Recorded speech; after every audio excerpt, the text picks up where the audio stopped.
So you should not really go forward speed, but rather try to develop good movement pattern. Then automatically you will have higher speed. Right. And I've seen like a 30-yard increase in a matter of hour. Okay. So don't be afraid of shifting your pelvis away. Well, that was always my thing with the step drills, is I was wondering, how do I have so much flow and motion, but still know where the swing bottom is going to be, to have the control of where, because I think like a lot of golfers when they first, something that Dana was talking about, a lot of golfers when they first start, they like have a ton of motion off and this way, and then they want to start hitting a consistent swing bottom, so they kind of shut off all the athleticism and they start hitting it better. But then when they want to start hitting it further, when someone initially starts playing golf, yeah, then you have a lot of unnecessary movement and also uncontrolled movement. Yeah. So you need to sort of limit it. But once you become more skilled, and even when you reach elite level, then if you don't use your lower body, then it's like fighting your enemy with only rifles, while you have missiles and the heavy artilleries. Right. Without using those, you just try to win the war with the rifles. You have a big weapons here. Right. So when you have active motion, body motion here, actually the head doesn't move that much. So you don't have to stick the club here and then try to hold this. Right.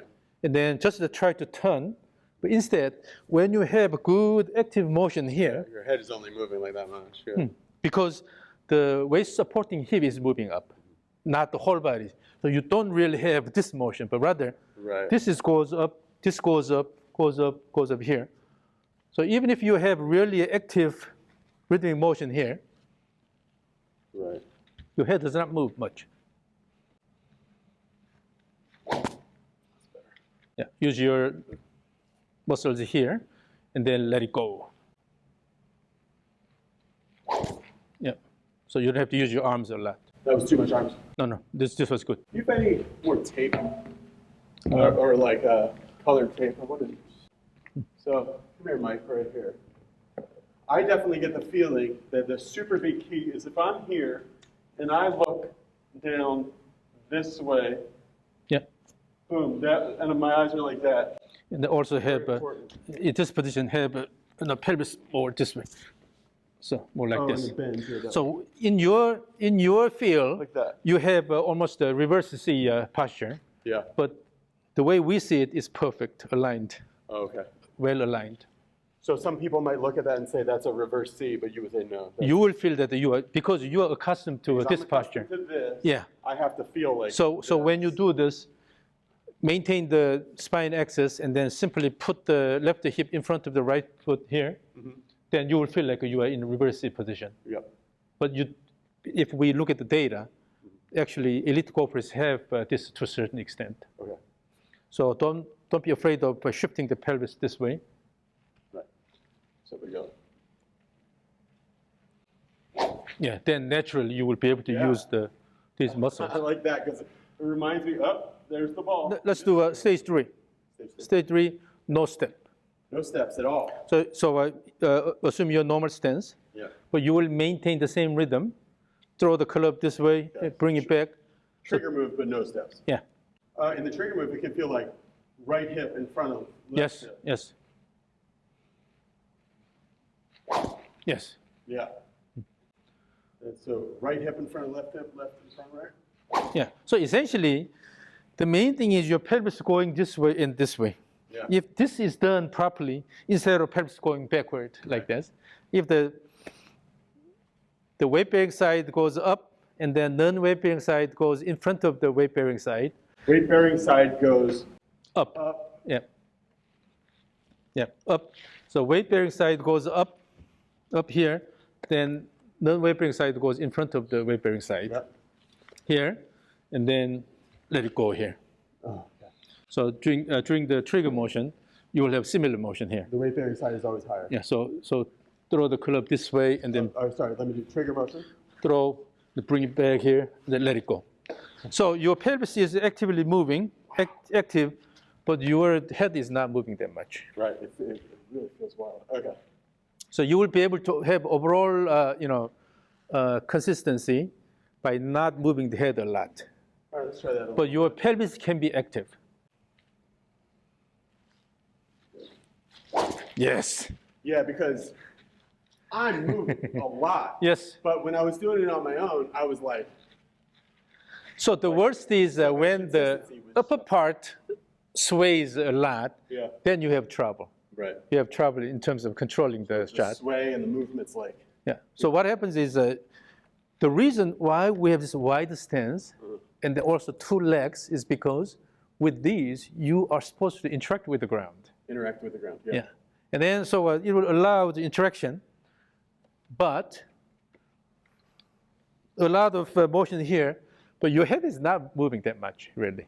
And then in the downswing, your head has to move up because you try to put major effort in impact. Yeah. Then your body Because we're going into stands the up. ground and then it's. Your body stands up, so your head has to go up. But during the backswing and the early part of downswing, your head doesn't move that much. All right, so stage 3. Stage and we 3. go. Yes. You can't really have a too fast transition if it's led by the body. So in the modern swing, what happens is that you kill your lower body action, Yes. but try to use your arms a lot to hit the ball. They want to get up here and be like, all right, this is stable, and I'm going to go. Yeah. But instead, you have to go the other way. Okay. The arms will do the direction control. You will throw the arms and club, okay, to the direction you are hitting the ball. Okay. But the speed is mainly coming from the lower body.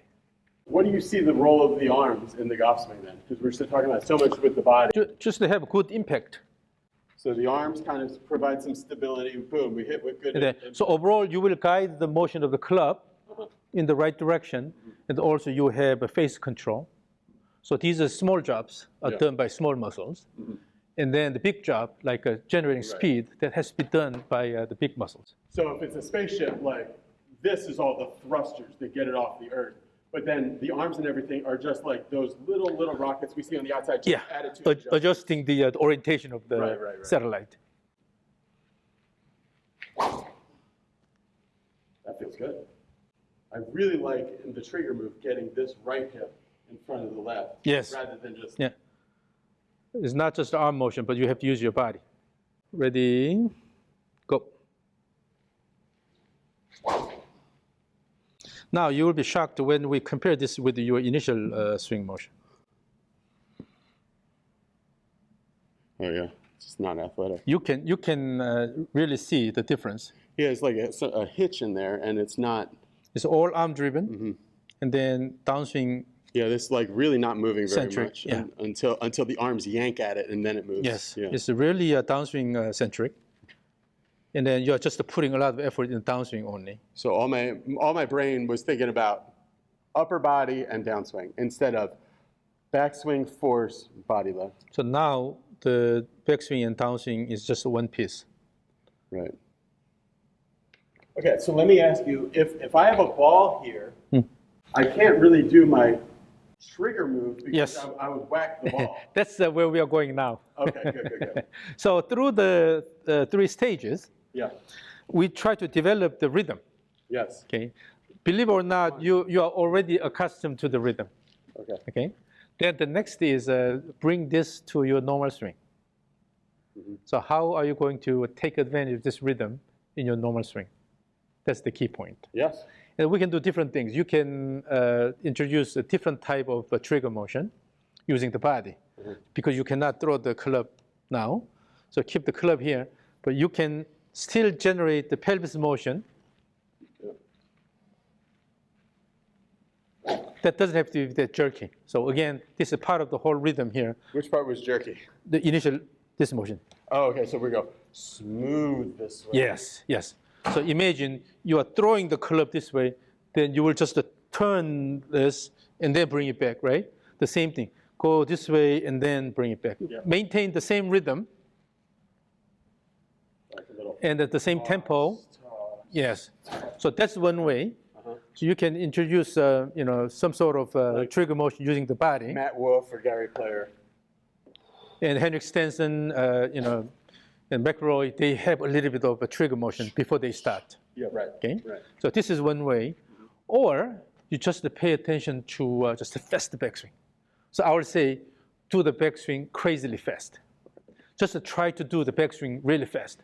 So one thing you have to pay attention to is not about the actual club head speed, but rather you are using the body in the backswing. Create the club head speed. Okay. Yeah. What creates it more than the amount? So the backswing should be body driven, not arm So driven. if I have a ball there and I can't just do this, I'm going to go, all right, just a very fast backswing, which will be.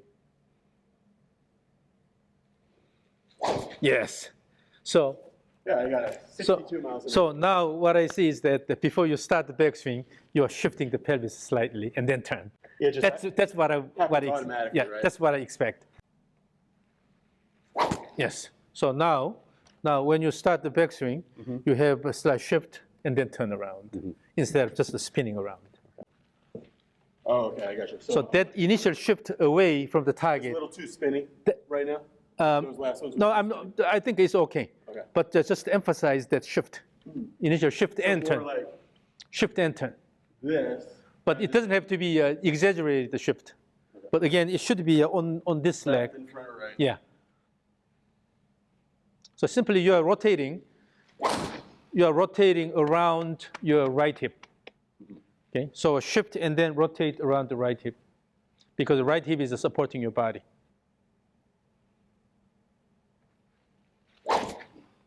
And you can have a bit more time up there, have a longer transition. It doesn't mean a pause, but Right. so in order to justify that mature transition, you actually introduce the lower body shift motion, shift away and then shift, and then let it go. What I think between those two options, I think like a blending. So kind of like a baby motion there, a little bit, and then a big toss there. But it's like And then push the ground with your right leg. Yeah. And then in doing that, one thing will really help is counting. Yeah. So what you will do is 1, 2, 3. Okay. When you count, Just to start. and at 3 you are starting the backswing, then you will have to do trigger motion at count 2. What's interesting is that when you count, then you know when you have to start the backswing. If you know when you have to start, then your body already starts preparing for it. Gotcha. So 1, 2, 3. 1, 2. That's too early. So 1, 2, 3. Or you can have different counting. You're saying 1, 2, 3. 1, 2, 3. So here, essentially, this is a vertical rhythm here. Yeah. So 1 is, remember the orchestration. Yeah. Okay. 1, always upward motion. You have the count. So 1, 2, 3. So 1, 2, 3. Oh, so the first one is just like getting stuff moving straight up and down. Yeah. 1, then 2 and 3. 1, 2, 3. Yeah. That way, when you have this kind of internal clock, you will not rush. Okay. So go up and then have a mature transition and then let it go. Start downswing with the closed body position. 1, 2, 3. Yes. I mean, it's up to you how you introduce the trigger motion. Right. Okay. You can have a bigger trigger motion or just a subtle trigger motion, but the bottom line is you have to have a good tempo. You don't just rush like this, but 1, 2. So for people at home, or for me when I go home, and you're not there, because sometimes I feel like I'm doing it, and you're like, no, that was all arms. So how do we judge if we're doing it right? Is that like filming ourselves on the camera, or what's a good way to know that when we're on our own, that we're training the step drills the right way? In order to recognize a good motion, then your eyes should be trained. So again, for lay golfers, it'll be a bit difficult. So that's why basically I'm giving you this feedback all the time. Right.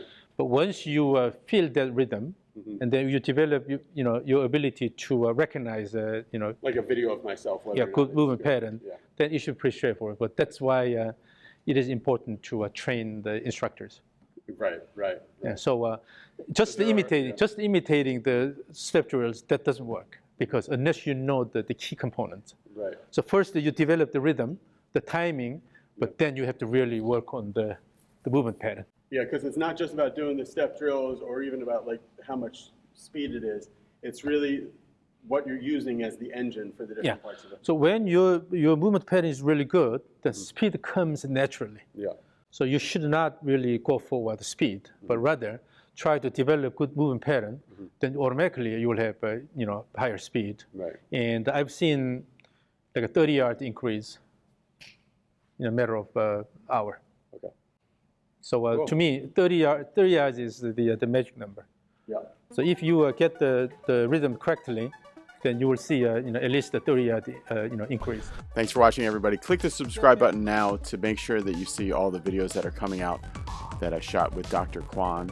If you'd like to see all the raw footage, everything right now, right this second, before it's even edited, it's about 3 hours and 45 minutes of footage, including a session that I did with Dr. KWON that's super in-depth, a session that Mike Padilla did with Dr. KWON, who is like a +5 almost pro golfer, and also a LPGA hopeful golfer who is one of the top amateurs in the country, came in and did the full 3D analysis and everything, and it really got deep into the swing plane and everything. So if you're really interested in the next cutting edge of golf swing analysis and also implementation about how to make people better using this information, and you don't want to wait for all the Be Better Golf videos that are going to come out and you want to see all of the footage, go to BeBetterGolf.net/premium.